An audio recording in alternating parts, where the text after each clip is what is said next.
I cannot marry a poor man like you. Look at the cheap ring that you are proposing with. Go and look for your type." Mercy snarled at Kelvin. The whole villagers bustled with excitement around the village square. It was during the evening of a beautiful day. The villagers had gathered around the village square to celebrate their New Yam festival, a great and remarkable feast. Although the celebration was over, all the masquerades and elders had left, but there's something remaining. Kelvin, the poor man at the construction building, wanted to propose to his girlfriend. As Mercy approached towards his side with 3 of her friends, Kelvin knelt with one knee and raised a ring and bouquet of flowers. "Marry me, Mercy," he said with a sweet smile on his face. Mercy collected the flower and the ring, scanned it thoroughly, and then burst out laughing. She laughed and laughed and laughed until her stomach started to ache. All her friends were surprised.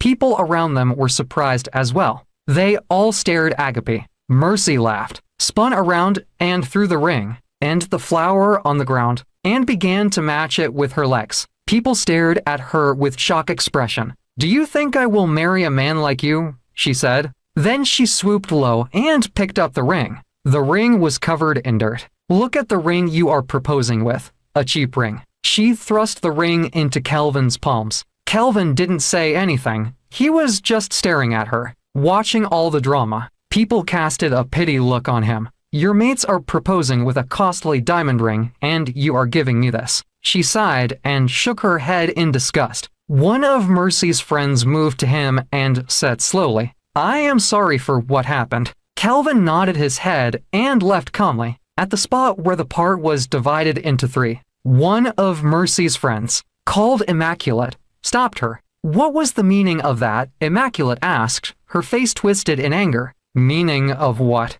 Mercy retorted angrily. "Don't even pretend as if you don't know what I am talking about. How can you disgrace the poor man like that? Is it his fault that he is poor? Then it is my fault that he is poor. Were you expecting me to collect that ring? Ask her." You know, sometimes Immaculate talk like someone that air entered her brain. Another friend said, and Immaculate shunned her immediately. "I am not talking to you. I am talking to Mercy." "Mercy, at least you could have collected the ring instead of disgracing him in front of everyone." "Collected the ring for what?" "That cheap ring." "Who told you that the ring is cheap?" "How did you know?" "I don't need anyone to tell me before I know it. We use our eyes to know a right maze. Meanwhile, I don't want to marry him. I have been looking for a way to lay him off." Mercy twisted her waist, spun around, and began to smile. "And you think this is the best way to do it?" Mercy didn't answer the question. "I haven't told you people that Mark is asking me to be his girlfriend." "Which Mark?" one of her friends asked. "The same Mark we know, the one that sells cement at the market." Jesus. "Mercy, you are always lucky. Soon you will begin to drive his car. You see, that is why I don't want that poor laborer again. I won't just drive his car. He will buy one for me," Mercy said, blushing. "Even as that, Mercy, what you did was wrong. He didn't make himself poor, and after all, he is a hard-working guy. He had been providing for you. He had done many things for you, and this is how you paid him back." "What is it, Immaculate? Are you not a woman? Why not go and collect that cheap ring?" "That ring is not for my type. I have another man who is capable of taking care of me and my needs." "Immaculate, be happy for Mercy. Be happy so that your own rich man will come," another friend said. Immaculate wagged her finger at her as a warning. "I am not talking to you.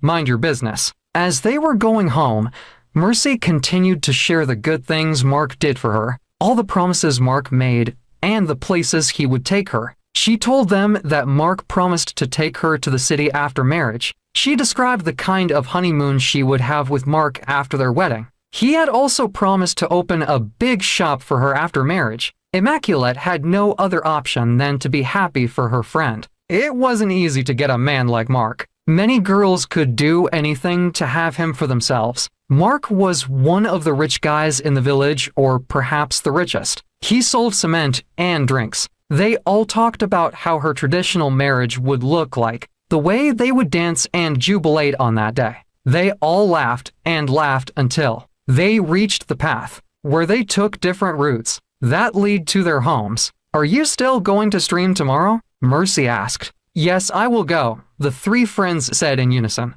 Kelvin lay under the mango tree in front of his house laughing. One of his friends was sitting on a wooden chair in front of him. Kelvin laughed out loud and said that some women were fools. He told his friend about everything he did for the girl, all the things he had been doing for her yet. She had the mind to treat him like a thrash. Why won't she treat you like a thrash?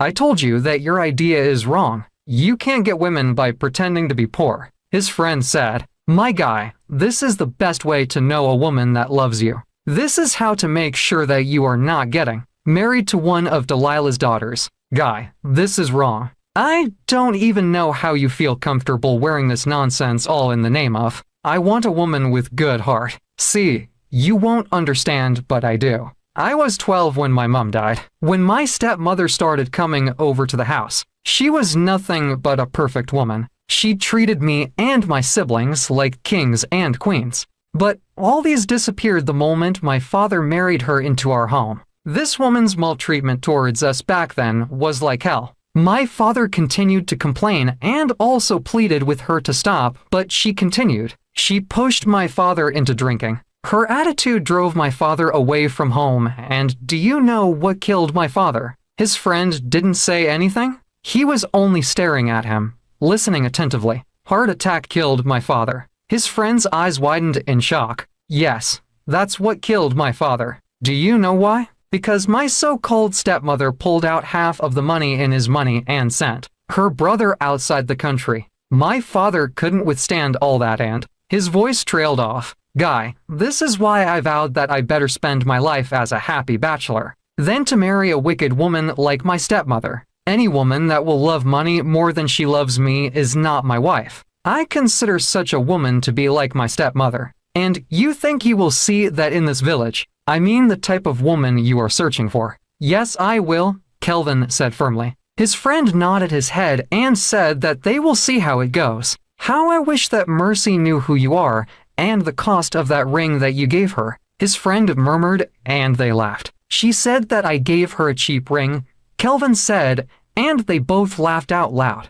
In the village, everyone knew Kelvin as a poor laborer, a man who works at the construction building. He helped them to carry blocks and cement, someone who couldn't afford a 3-square meal. Unbeknownst to them, that Kelvin was a multi-billionaire who came down to the village in search of a good wife. That village was his maternal home. He believes that if such a village could have produced a woman like his mother, it would also give him a wife. Not as if he wanted a woman like his mother, but he wanted a compassionate person like his mother. Kelvin deals in importation of cars. His name was a household name in Lagos. All the Lagos girls wanted him, both the good and bad ones, but Kelvin was afraid to give any of them a chance. His stepmother's behavior nearly made him discard everything concerning marriage. He told his siblings that he would never get married. He would make his money and spend it happily without any woman interfering or pushing him to his early grave. The fear of women is the beginning of wisdom. You better live in the house with a snake than with a wicked woman. They are more poisonous than a snake. He would always say, Are we not women? Did we kill our husband? His 2 sisters would always ask him, You people are different. You people behave like the woman that brought you to this world. That is why you have to look for such women. Kelvin, all women are not the same. They do not have the same traits like our stepmother. Imagine if all men are afraid of women like you. Then your sisters won't also get married. It was after this last discussion and so many considerations that Kelvin said that he would be moving down to their maternal home to search for a woman like their mother. He told them that he wasn't going as Kelvin, but as a poor man who would involve himself in every job available. They weren't satisfied with what he said, but they had no other options. All they wanted was for him to get a wife. He was the first son, and soon the second son would be talking about marriage. Back in the village, Kelvin was on his way coming back from the stream, with his yellow gallon sitting on his shoulder. As he made a bend and joined the main path, he saw Mercy and 3 of her friends. As they all approached him, Kelvin tried talking to Mercy, but Mercy brushed him off. I have a new boyfriend. Please leave me alone, Mercy yelled, making a little mad dance. You can't do this to me, Mercy, Kelvin said with a sorrowful voice. I have done it already. Please move on and let me be, Mercy replied and left. Kelvin feigned dejected and unhappy.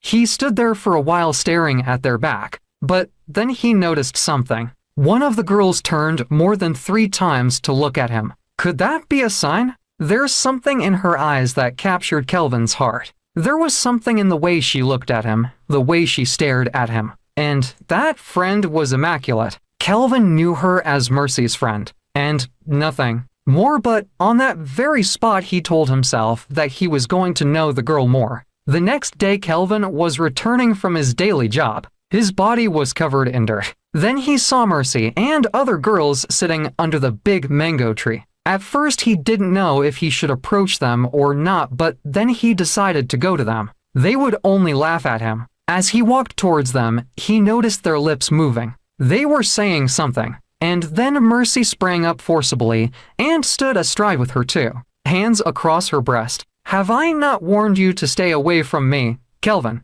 stop disturbing me, please, she barked. Kelvin didn't say anything to her. Instead, he moved closer to Immaculate. Can I talk to you, please? He said. Mercy and the other 2 girls let out a thunderous laughter. But Immaculate didn't laugh. Although she was shocked and surprised, she didn't laugh at him. So, you now want my friend? You want to transfer your poverty to Immaculate? Mercy, please, that's enough. Immaculate said to Mercy with the most calm voice that Kelvin had never heard before. Kelvin had seen her talk before, but not with that particular voice and tone. The tone was so immaculate, so calm, captivating, and alluring. Kelvin felt like entering into her mouth, to the place those words came out from. He wasn't expecting such words to come out from her. You know that you don't know anything. Men will deceive you. Don't be a fool. Immaculate. Mercy chided her. Mercy, enough of the insult, please. How can you say that I am a fool? Please, I don't like it. Don't repeat it again. Then, with that squeezed face, she turned to Kelvin. What is it? What do you want to tell me? Say it, let me leave this place, she said to Kelvin. Kelvin stared at her for some time. He noticed the anger boiling inside her. It also affected her speech, written all over her face. Please, can we go over that side? Kelvin asked her calmly, pointing towards another mango tree. Without uttering another word, Immaculate moved to the side Kelvin pointed at. So, what is it? She asked with a kind of irritation. I don't know how to tell you this, Immaculate.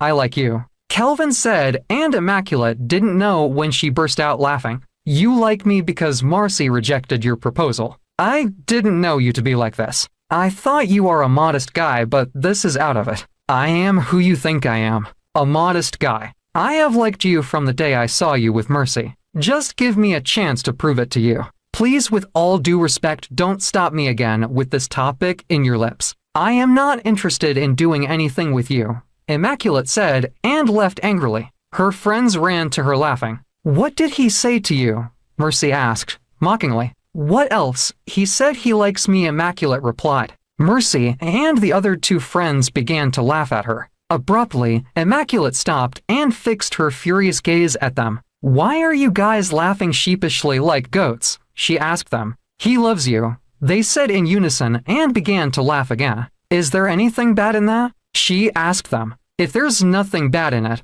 why not accept him? Mercy replied and clicked her tongue. Immaculate didn't say anything to them again. She walked home silently. That night she stared at the roof with many thoughts over her head. She thought about Mercy, how she had disgraced the young'un on that day, how she treated him like a nobody all because he was poor. Wasn't Mercy also poor? She reasoned, but then she told herself that a poor person shouldn't end up with another poor person. It was good for one of them to be rich. But what if the person was hardworking just like Kelvin? For all she knew, Kelvin was a hardworking guy. She sighed and brushed her palms down her face. Her mother heard the sound of the sigh and came to her. You are not sleeping, Immaculate.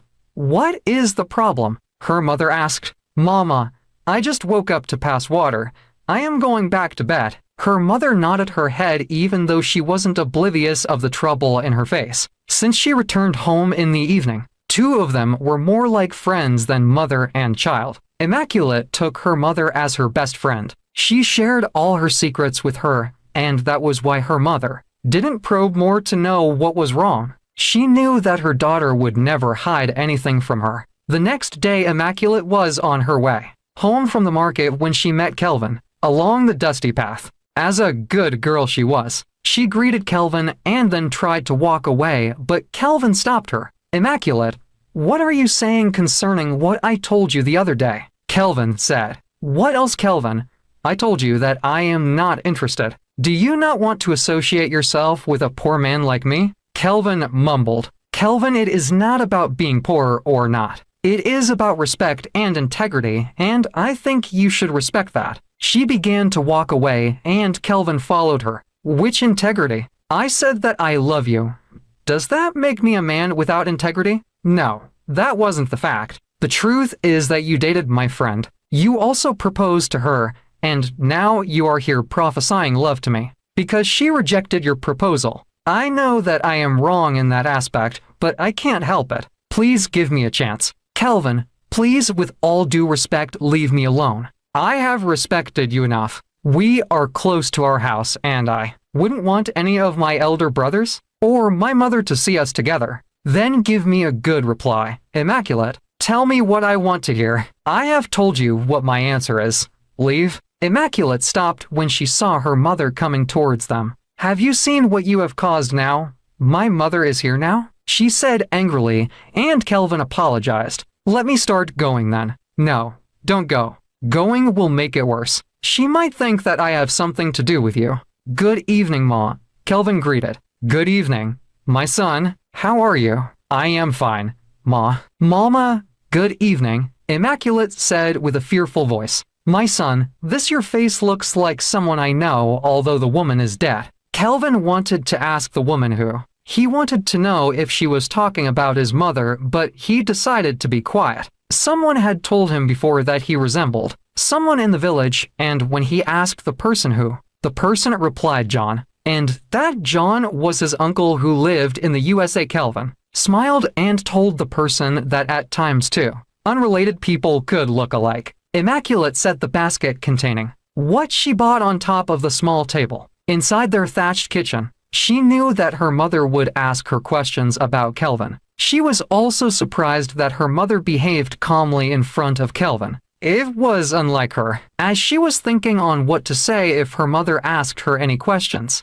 she heard her mother yelling her name. "Immaculate, Immaculate, Ma," she answered and rushed inside. Inside the room, her mother patted on the bamboo bed and asked her to sit down. Slowly and fearfully, Immaculate sat down with her too, hands thrust in between her laps. Her mother asked her who the guy she was standing with was, and what was the relationship between the two of them. She inhaled and exhaled slowly and began to narrate everything to her mother. She told how he proposed to her, but Mercy rejected his proposal, and then how he started prophesying love to her. Immaculate utmost surprise came when her mother asked, "Do you like him?" Jesus Christ. That was the last thing Immaculate was expecting from her mother. Her mother had always told her never to associate herself with men, and now she was asking her if she loved him. She didn't know how to reply to that question. Some mothers could be trickish, and her mother was one of them.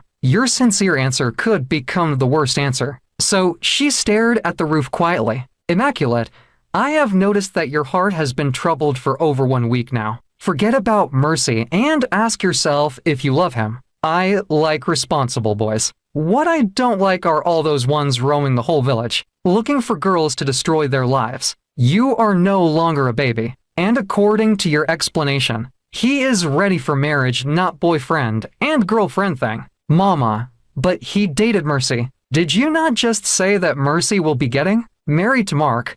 I know how you feel, but I think the guy I saw today was a good boy." "Mama, I like Kelvin, but he was just an ordinary laborer at the construction site." "Ordinary laborer, you said. Does it mean that no one will marry your brothers?" "So they will also say ordinary farmer and laborer." "But at least, Mama, One of us should be able to lift others out of poverty. Her mother placed her right palm on her shoulder. I gave you the name Immaculate even when. I don't know the kind of woman you will turn out to be, but I am happy that your name is reflecting in everything you do in life. Money is good in life, but money is not the only ingredient needed in marriage. Don't mind those that will say you better cry in. Dubai than to cry in Nigeria. Your father had no money, but he was the perfect man any woman could have. He was so supportive and caring. Yes, we don't have money, but I will marry him in my next world. So, my child,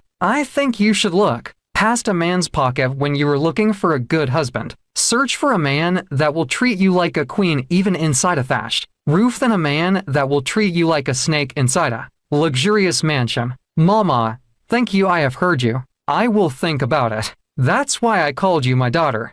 Don't think about what your friends will say. Just think about what you want in life. Immaculate trusted her mother's judgment. She knew that her mother would never mislead her into doing the wrong thing, but then she thought about what her friends would say. She knew that they would laugh the hell out of her. Few days later, she was walking home along with her friends when they met Kelvin. She greeted Kelvin smiling. Immaculate, how about your mother and your brothers? He asked. They are all fine, she replied. As they began to walk away, one of her friends asked, Is he now your boyfriend? What do you mean? Immaculate retorted. Don't pretend immaculate. You know exactly what she meant. Are you now dating Kelvin? Mercy snarled angrily. No, but wait first. Why are you saying it as if you are angry? I am not angry about anything. We just wanted to know if you have started dating him, and you didn't care to tell us. Mercy said defensively. You are dating him, and he is asking about your mother and your brothers. Another friend fired. And so, what's wrong in asking me about my mother and my brothers? It means that he know them. So how did he come to know them if you aren't dating? See, I am not here to answer Jim questions. My mother saw me standing with him the other day, and that's why he asked. Just be careful. Kelvin has nothing to offer you except bushmeat and malt. Mercy advised, holding her ear. Few weeks later, Mercy primped herself so well in beautiful clothes that Mark had bought for her from the New Market. Inugu, Immaculate, and the other two of their friends wore beautiful gowns, but not as beautiful as Mercy's own. As they were coming out from Mercy's house, Mark stopped his car abruptly, startling the girl. One even jumped inside the nearby bush. They all laughed out loud, asking Mark why he startled them. Mark took them to one beautiful hotel in the village. There were many people sitting inside the hotel as they were about to step inside. Mark knelt down with one knee and raised a shining diamond ring up. Mercy, will you be my wife? Without hesitation, Mercy said yes, and Mark slipped the ring inside her finger, and they hugged each other. All the people in the room laughed and clapped their hands. Mark ordered different kinds of beers: fresh fish pepper soup, chicken pepper soup, and fried one, goat meat pepper soup, and dried one. Everything was surplus, in abundance. They all drank and ate meat to their satisfaction. Mercy felt like the happiest girl on earth. She told her friends that that was the kind of life she wanted. Her engagement was a total shutdown in the village. Many people heard about how Mark had surprised her with everything. Girls began to pray for such a man in their life. A man like Mark became their prayer's intention. Like some girls went to prayer houses all in the name of asking God for a man like Mark. Day after Mark proposed to Mercy, Kelvin saw Immaculate on her way running an errand for her mother. He told Immaculate that he heard that Mark had proposed to Mercy. Immaculate didn't stop at giving him yes as the answer. She narrated everything from A to Z the way Mark had arranged everything in the hotel without Mercy knowing about it. The way he surprised her with the engagement and the type of ring that Mark used. A glistening and shining diamond ring. And that is exactly the kind of life you want for yourself. Immaculate swallowed hard. I won't say yes or no, but I want a kind man. If that kind man comes as a wealthy man, I will accept him, and if he comes as a poor man, I will also accept him. Then accept me, Immaculate. I love you, and I am ready to do anything you want. It is not as easy as you think. Calvin. What exactly is hard in saying yes?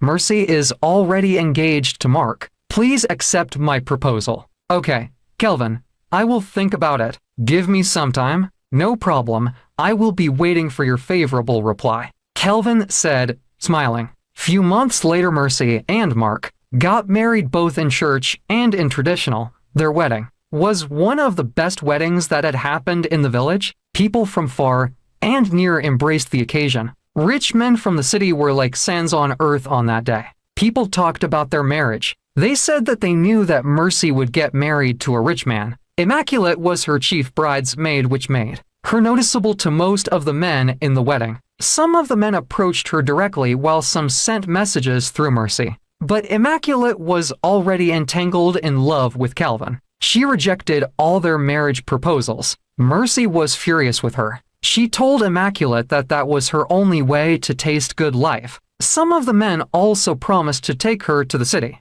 to build a new house for her mother. Mercy, it is not as easy as you think. Calvin had proposed to me, and I have accepted. I can't do it. Immaculate, don't be a fool. Don't let love to blind your eyes. We are talking about having a good life, and you are. Mercy stopped abruptly and sprang up. She began to pace up and down. Immaculate, choose one of them and your family will never remain the same. Mercy, I understand that you want the good for me, but I can't do it. In fact, I love Calvin. Forget about love. Love won't put food on your table. Think about it. I don't have to think about anything. I love Calvin, and I won't trade my love for money. My family loves him. In fact, my family will kill me if I accept another man. Do not say I didn't warn you, Mercy warned. Immaculate stood under the tree beside the path that leads to market, waiting for Calvin. Her face wasn't that bright.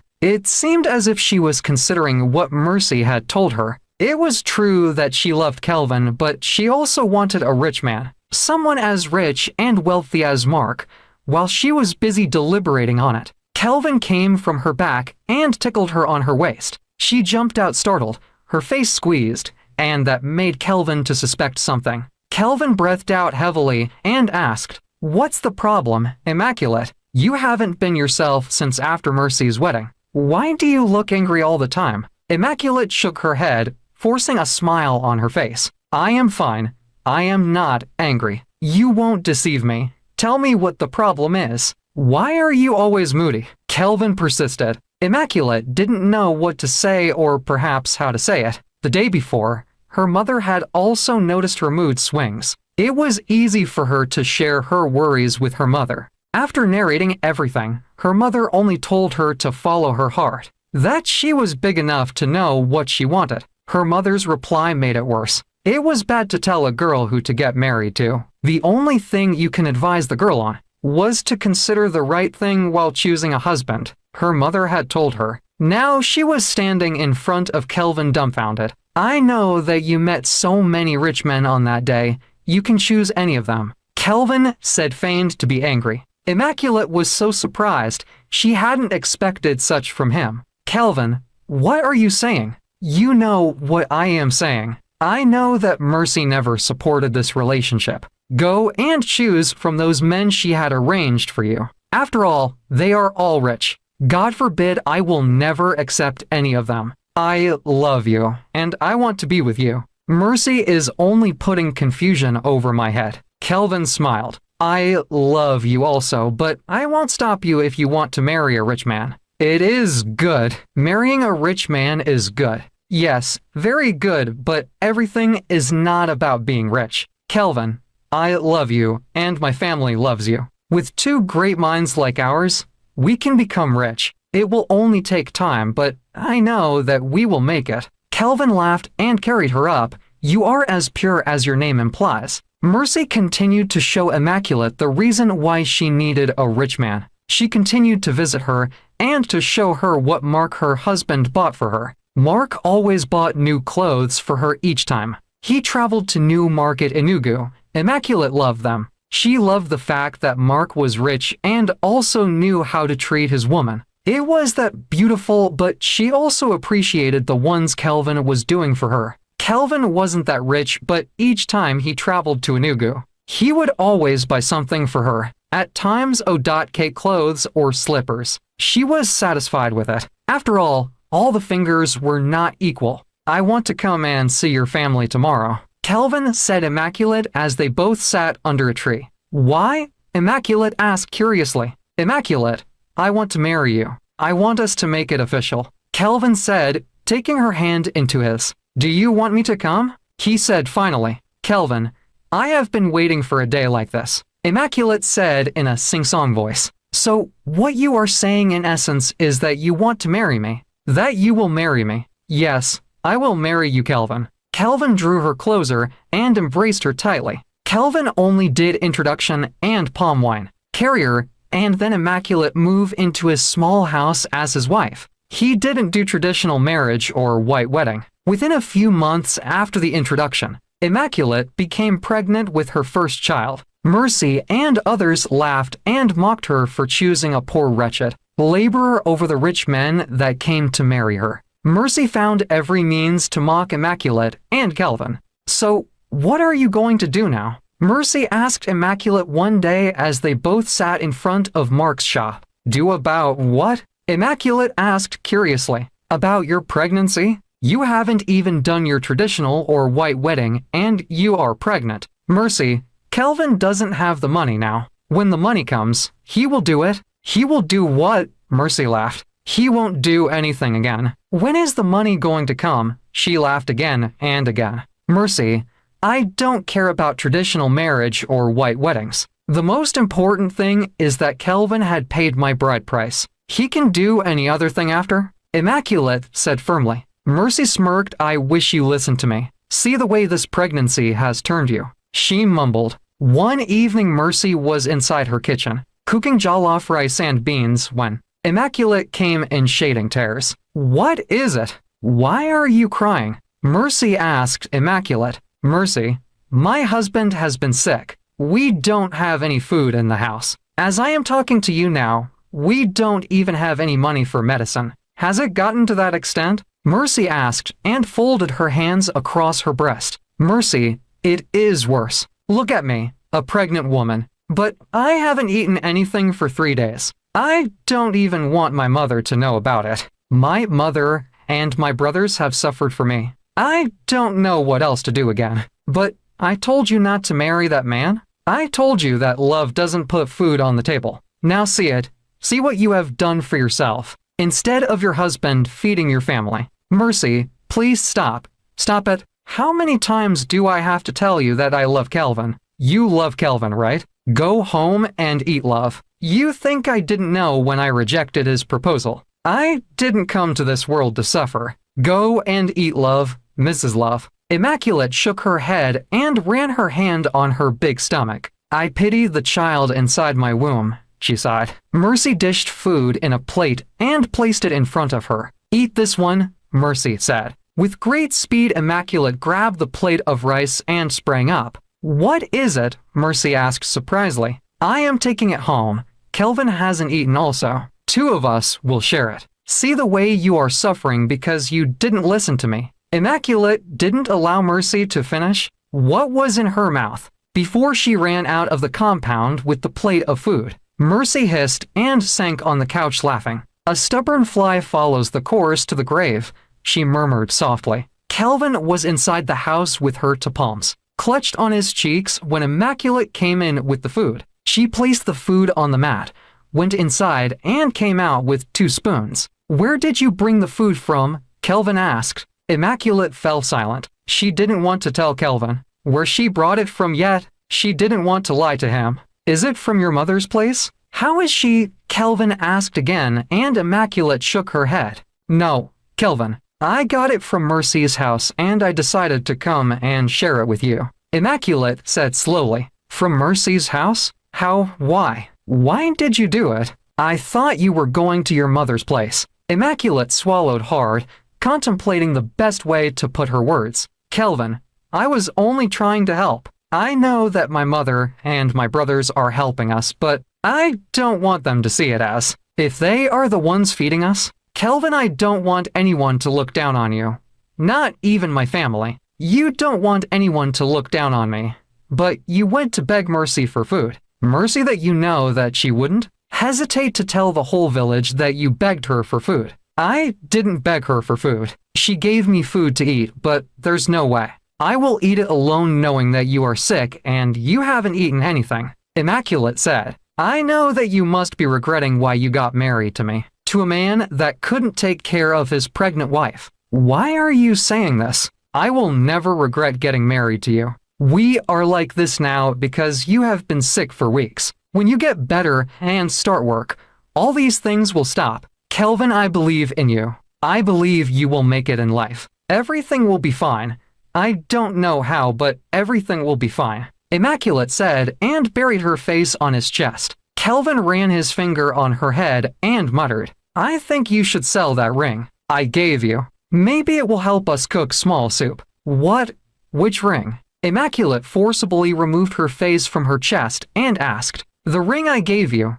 Go and sell it and know how much you will make from it. Who knows? The money might make one pot of soup for us. This is the only gift you have given me, and I cherished this gift with my life. I don't want to sell it. I will still give you more gifts in the future. Go and tell Mercy to take you where you can sell the ring. I should tell Mercy, Immaculate asked. Her eyes widened. Yes, you are pregnant, and I wouldn't want you to go alone. Tell Mercy to accompany you. Immaculate knew that the ring wasn't costly, but like Kelvin said, perhaps the money she would realize from it might make one pot of soup for them. Mercy laughed out loud like a madwoman when Immaculate told her that she would like to sell the ring. According to Mercy's words, no one would buy such a poor ring. She told Immaculate that there's no need to go to the new market to sell the ring. But if she insists, she would gladly follow her to the market. Immaculate insisted on going and Mercy followed her. Mercy knew all the shops in the new market and old park where they sold rings, both golds and silvers. As they stepped inside the first shop,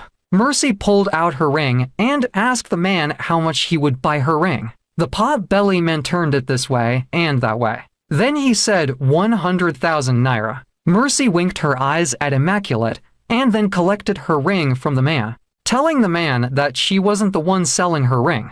Give him your own, Mercy said with a derisive smile. Immaculate gave the man her ring, and the man started to study the ring closely. After about a few minutes, he gave the ring back to Immaculate and said that he wouldn't buy it. Mercy laughed and patted Immaculate on her shoulder. I told you that no one will buy this, she whispered to her. Then they walked out of the shop and went over to the next shop. The owner of this particular shop, after examining the ring and the person that gave him the ring, shook his head and said that he wouldn't buy it. As usual, Mercy laughed out like a madwoman. Immaculate felt dejected. All she wanted was for anyone to just buy the ring, so that she could make a nice pot of soup for her husband. They went to 3 more shops, and they all said the same thing, but in the 6th one, the tall, huge, dark man took the ring and put it in a shining object. After a few minutes, he turned to Immaculate and said,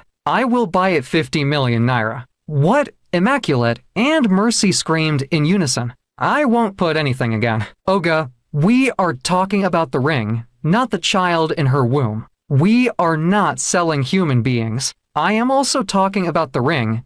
I will buy it 50 million naira only. Impossible. Are you saying that this ring is 50 million naira? Mercy asked, and the man nodded. I know it. I know that Kelvin is a thief. Where did he get this kind of ring from? An ordinary laborer. You said an ordinary laborer was the one that gave her this ring. Yes, an ordinary laborer that couldn't feed his family. Mercy, bridle your tongue, Immaculate said to Mercy angrily. She tried to collect the ring, but the man held it tightly. Oga, give me the ring, Immaculate demanded. The man ignored her and turned to Mercy again. Did you say that the person who gave her this ring is a laborer? Yes, sir, an ordinary laborer. Ordinary on as that. The man nodded his head. He must be one of those boys that had been disturbing us in this market. They broke into my office the other day and made away with some of the gold in my office. I will use him as a scapegoat. The man said, and Mercy smiled. What are you saying?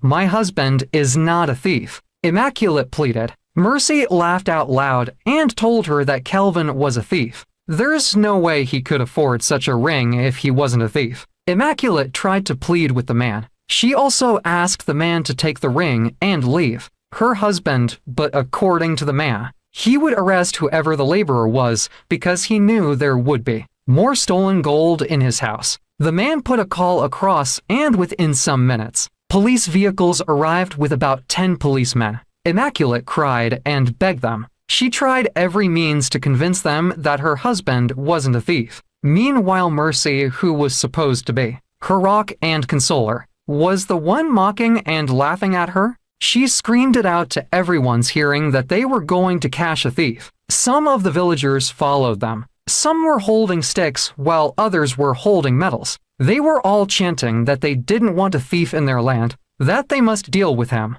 Immaculate cried and cried, telling them that her husband wasn't a thief. As they all emerged inside the compound, Kelvin lay on a mat under the mango tree in the compound. He sprang up the moment he saw the police van. As he was about to enter the room, one of the officers jumped out of the van and grabbed him on the waist. "He is the one. He is trying to run away," Mercy shouted. Kelvin stared at his wife. Her eyes were red and already swollen up. Immaculate walked slowly towards Kelvin. "They said that you are a thief, that you had stolen the ring," she said while crying. "Wipe your tears. Whoever did this to her must pay dearly for it," Kelvin said. Then one of the police officers gave Kelvin a thunderous slap that blinded his eyes temporarily. "We are saying that you stole a diamond ring, and you have the mouth to talk nonsense. Tell us about your other gangs, or we will deal with you." The officers snarled. "Did you just slap me?" Kelvin questioned. "I will not only slap you, I will also slap your pregnant wife if you don't tell us what we want to hear." "Officers, arrest him first. Arrest the criminal. This is how they go about breaking people's shop just to satisfy a woman," the man that brought them said. Mercy nodded at the back where she stood. Immaculate clutched on Kelvin's waist, begging the officers not to beat him again. Abruptly, Kelvin wrangles himself out from the officer's grip. "Lay this your hands on my wife, and I will make this life a living hell for you. Is this how you people do your work? Without any investigation or questions, you have concluded that I stole a diamond ring. What makes you think that I can't afford the ring?" Kelvin barked. "Look at this rat. How can you afford such an expensive ring? Officers, arrest this boy. Let's leave this place," the man who brought them said again. As one of the officers was about to drag Kelvin, Immaculate held the officer in his hand, and with an elbow the officer pushed her aside and she fell on the ground. "What?" Kelvin screamed. Kelvin could pretend for everything, but not when it had to do with his wife. He couldn't take the insult melted on his wife. With a furious rage, Kelvin spun around and gave the officer a thunderous slap. His own was louder than the one the officer gave him. Everyone was surprised. They all went silent, moving their eyes from the officers to Kelvin. Murmurs gasped above the air. Some of them covered their mouths with their palms while others stared agape. "What have you done?" Immaculate mumbled gently, as one of the officers was about to stretch his hands to slap Kelvin again. Kelvin held the hand in the air. "If you try this thing again, I will make your life miserable. Do you know who I am? I am Kelvin, the CEO of Kelvin Cars. So, what do you have to say now?" "You are Kelvin Cars." "Which Kelvin Cars?" 3 officers asked in unison. "You have your phone. Do research. Don't be illiterate." The officers, after some minutes, widened their eyes. They all bowed their heads, saying sorry to him. The one who slapped Kelvin went flat on the ground, pleading for mercy. It was then that Kelvin explained to them who he was. He wasn't just a poor laborer like they thought. He was a billionaire. He told them about his maternal home, and people screamed. They knew his mother, and even when she died. Kelvin turned to Immaculate and said, "I know that all these are much for you, but please forgive me. This is not how I wanted it to be. I wish that you won't stop loving me." Mercy stood dead, staring at the vacant space. Everything was like a fairy tale to her. She knew Kelvin's maternal home. She knew his uncles and aunts,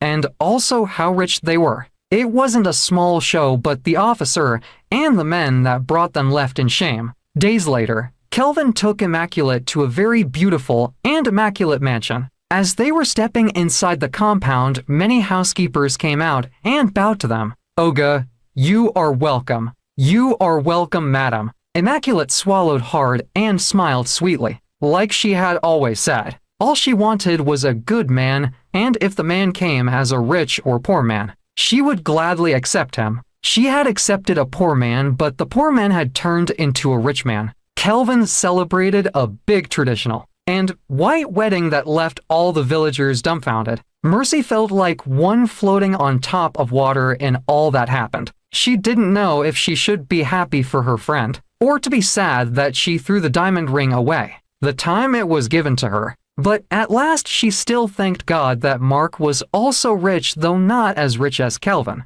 Kelvin took very good care of the Immaculate's brothers and their mother. He appreciated his mother-in-law for all the food she gave to them when they had no food, and also thanked her brothers for always coming through for him. He established businesses for her brothers in the city and opened a provision shop for her mother. Immaculate traveled to the USA and gave birth to all her children. It was really a beautiful love story that many families shared among all their female children. Although money is one of the ingredients in marriage, money shouldn't be the main ingredient. Let it be a subordinate. Immaculate and Kelvin lived a very beautiful life till their old age, and they continued to tell their children how they met each other. It was truly a lovely story. Hello, champions. I hope you enjoyed the stories. Please leave a comment below and subscribe to our channel. Thank you for always watching and listening to our stories. Keep watching, keep liking, and keep commenting. Thanks.